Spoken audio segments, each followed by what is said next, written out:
another round of protests in Colombia's capital. On Monday, security forces deployed tear gas to disperse hundreds of people who had gathered at Bogotá's Bolivar Plaza. The demonstrators say it's the police that they're protesting against. A video showing Ordóñez being beaten and repeatedly tased by police went viral on Colombian social media. Ordóñez's pleas for help set off several nights of protest, where another 13 civilians were killed after police opened fire on demonstrators. Hundreds more were injured in at least 2 other major cities. While the officers involved in the death of Javier Ordóñez have been arrested, Colombia's President Iván Duque has drawn criticism for downplaying the allegations of systemic abuse by the country's security forces. Colombian authorities and the DEA have just busted what many are now calling the most sophisticated criminal network inside Bogotá's Metropolitan Police Department. 12 cops, including a station commander, are now behind bars for extorting civilians, robbing businesses, and even protecting criminal gangs from inside the police force. In one of the most shocking incidents, a corrupt Colombian officer actually tried to swallow a bribe as the anti-kidnapping and extortion unit closed in on him. What happened next would be remembered as one of the most bizarre moments in Colombian police history. So now, everyone is asking, how many more corrupt officers are still out there? How did this go for so long without anyone noticing? How exactly did they commit these crimes? And who finally caught them? So, investigators revealed that 2 of the officers had developed a routine of fabricating false positives. As you guys probably know, that's a term used in Colombia when officers plant fake evidence just to boost their statistics. In this case, they targeted some of the most vulnerable people in Bogotá, the homeless who lived in drainage canals and under bridges near 6th Street and 30th Avenue in the Puente Aranda district. So, they'd grab someone at random, plant drugs on them, and then stage the whole thing like it was a legit arrest. Why? Because fake arrests made their statistics look good, and with inflated numbers, they could ask for perks like extra leave days or other benefits. Basically, they were gaming the system for personal gain while destroying the lives of innocent people in the process. But that was only one part of the criminal scheme. They also went after ordinary shoppers in supermarkets, and here, the scheme worked differently. So, if someone was accused of shoplifting, even a small item, the officers would drag them to a back room where they'd start asking them terrifying questions like, do you have kids? Who's going to take care of them when you go to prison?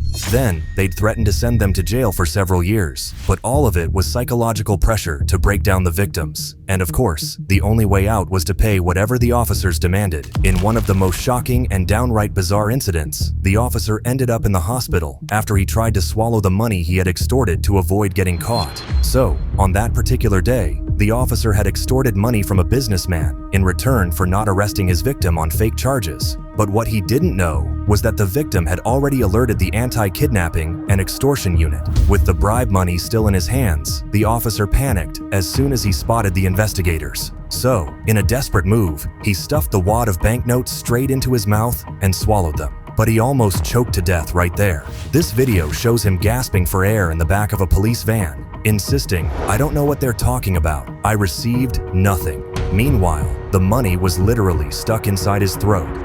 He was later rushed to a hospital where doctors pulled out the bills, worth about 500,000 pesos, which is about $126. The story spread like wildfire, turning him into a walking meme across Colombia. It was both ridiculous and terrifying at the same time to see how far these men were willing to go to cover up their crimes. And as if that wasn't bad enough, these cops were not only stealing from the citizens, they were also stealing from the city itself. Now, the crazy thing about this one is that they were actually teaming up with the same homeless people they were extorting to rip out telephone cables, strip the copper, and sell it to pawn shops. Can you imagine that? Uniformed officers standing side by side with street thieves, burning cable just to make a quick buck. But here's the chilling twist. Their corruption didn't stop with civilians and the state. They were also preying on their fellow officers.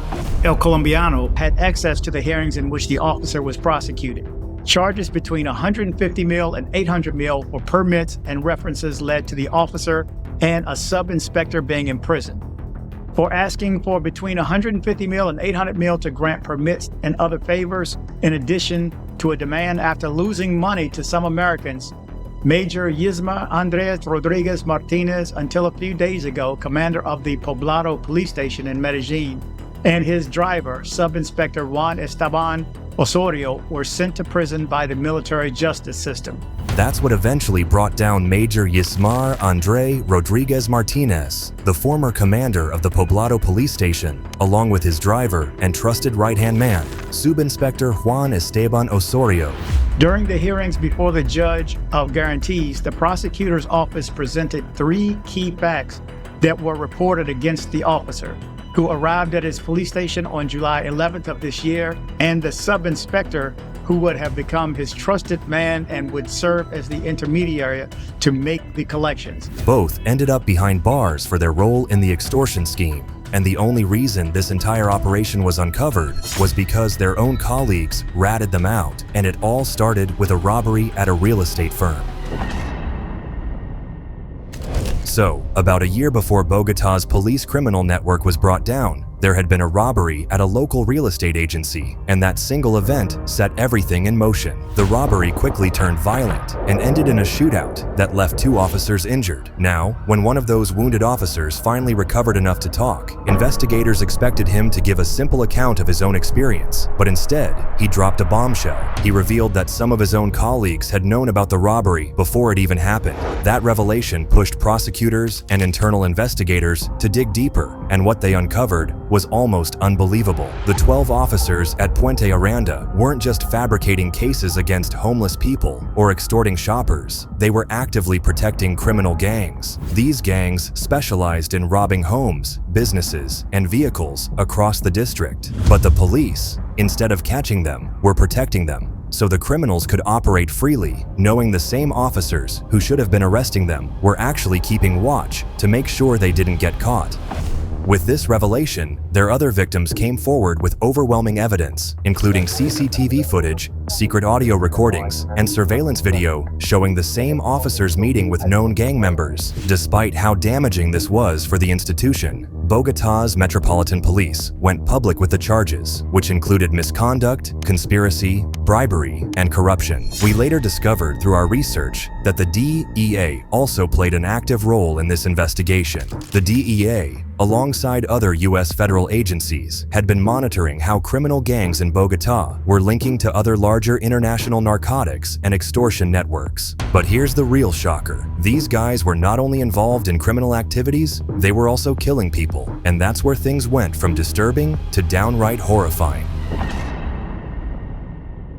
One of the most disturbing cases happened in Sucre Department. The story went public when 10 officers were arrested after 3 young men turned up dead while in police custody. So, here's what happened. The police had just lost one of their own at the time. A 25-year-old officer named Diego Ruiz was gunned down in a bakery, and investigators believed the shooters were tied to the Gulf Clan cartel. And as expected, tensions were sky high and emotions boiling over. Soon after, police detained 3 young men named Jesus Diaz, Jose Arevalo, and Carlos Ibanez. They were between 18 and 26 years old. Witnesses saw them alive when they were shoved into the back of a police van. But when that same van pulled up to a hospital a short while later, doctors declared all 3 dead on arrival. And guess what? Their bodies were riddled with bullet wounds. In their defense, the officers claimed that these young men were cartel members, but their families insisted they had no connection whatsoever to the Gulf Clan. This case brought back memories of Colombia's false positives scandal, when thousands of civilians were murdered by security forces and falsely labeled as rebels or criminals just so officers could inflate kill statistics. But it didn't end there. A few months later, in Bogotá, the death of a 44-year-old man named Javier Ordóñez lit the city on fire. The unrest follows the death of 44-year-old Javier Ordóñez on September 9th. A viral video showed police officers pinning him down, beating him, and repeatedly shocking him with tasers, even as he begged them to stop. His cries for help spread online like wildfire, and what followed was chaos. The demonstrators say it's the police that they're protesting against. We are marching against police brutality because it's necessary to reform Colombia's police. It is militarized, police that are not trained to respond to street protests and treat social protesters like criminals.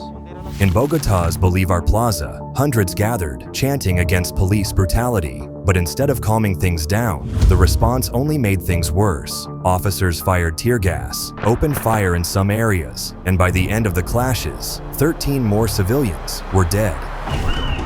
Ordóñez's pleas for help set off several nights of protest, where another 13 civilians were killed after police opened fire on demonstrators. Hundreds more were injured in at least 2 other major cities. Since then, cries to reform Colombia's police forces have only grown. Public policy experts say the recent unrest is rooted in the country's history of armed internal conflict. By this point, public trust in the police was hanging by a thread. Every new story, every new video of brutality made that thread thinner and thinner. People weren't just calling for justice in one case, they were demanding for something more. Reform, accountability, a complete change in how the force operated. Como se ha definido Colombia, Colombia's been defined as a country at war, whether it be a war of secession, a drug war, or a war on terror, where all of the tools of the state are in the function of that war. The result of this is that citizens who protest or who do not agree with the public order are treated as criminals, delinquents, or potential terrorists. Now, while all that will bring about a more lasting solution, the more pressing concern was, with so much blood spilled and so much evidence stacked against them, would these corrupt officers finally face real justice? Or would it all fade away, like so many scandals before? While the officers involved in the death of Javier Ordóñez have been arrested, Colombia's President Iván Duque has drawn criticism for downplaying the allegations of systemic abuse by the country's security forces. Yo veo hoy I'm glad that the institutions functions, that they have arrested those who have dishonored their uniforms, but also that our security forces continue to be brave and always defend the national interest. Because we can't let the institution be stigmatized, we have to individualize those responsible and make an example of them. So, out of the 12 Bogotá officers arrested, 9 were sent to prison, and the other 3 were placed under house arrest while they awaited their final punishment. Prosecutors had pushed for exemplary sentences, not just to punish the guilty, but to send a warning to any officer thinking about following the same path. Meanwhile, the killers of Javier and the 3 other young boys were also arrested. So, yeah, while justice was served in some of these cases, the scars will haunt the victims for the rest of their lives. Now, the question is, how many more are out there wearing the same badge, hiding behind the same uniform, and waiting for their turn to be exposed? Please feel free to share your thoughts with us in the comments below, and don't forget to subscribe to our channel for more in-depth videos like this. Meanwhile, click on any of the cards on your screen right now to watch more of our videos.